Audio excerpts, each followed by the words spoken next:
صدار سرادت تیم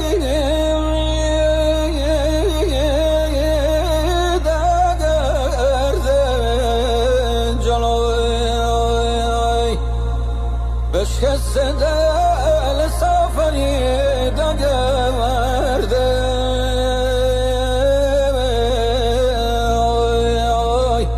لیلی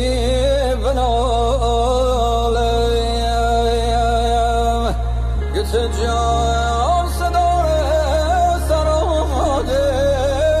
سوز و گوشه دشت همدم جان برده